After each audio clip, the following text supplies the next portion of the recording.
Les propos du président français accusant le système politico-militaire algérien de rente mémorielle ont provoqué le rappel immédiat par l'Algérie de son ambassadeur en France. En déclarant lors d'une rencontre tenue le 30 septembre 2021 que la nation algérienne poste un 962 s'est construite sur une rente mémorielle et qui dit que tout le problème, c'est la France, le président français Emmanuel Macron ne pouvait que faire réagir ce qu'il a par ailleurs taxé de système politico-militaire qui s'est construit sur cette rente mémorielle, en faisant référence au régime algérien.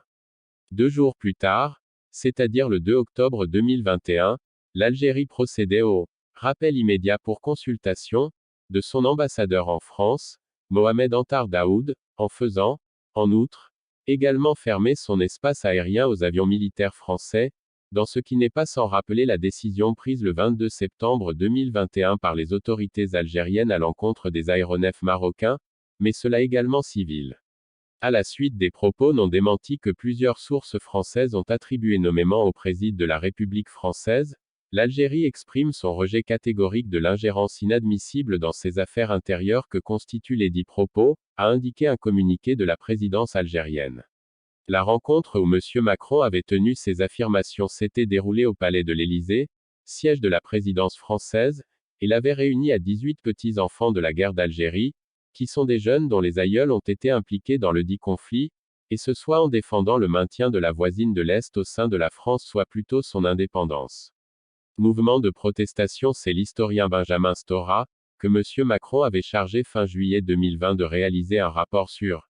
les questions mémorielles portant sur la colonisation et la guerre d'Algérie, lequel rapport avait été rendu le 20 janvier 2021, qui avait fait une recommandation dans ce sens, mais le compte-rendu des échanges du président français dans l'édition du 2 octobre 2021 du quotidien Le Monde a finalement atteint l'inverse de l'objectif de réconciliation déclaré.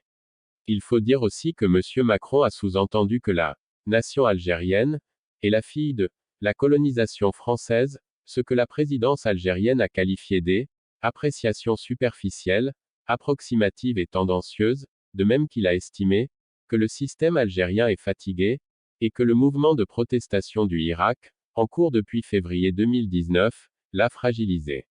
J'ai un bon dialogue avec le président Abdelmadjid Tebboune, mais je vois qu'il est pris dans un système qui est très dur, a-t-il également dit.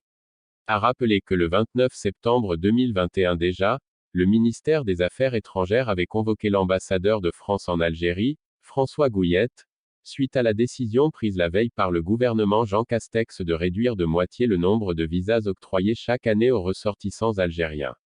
Le Maroc, qui a également fait l'objet d'une mesure similaire de la part des autorités françaises, avait pour sa part parlé, par la voix du ministre des Affaires étrangères, Nasser Bourita, de décision injustifiée.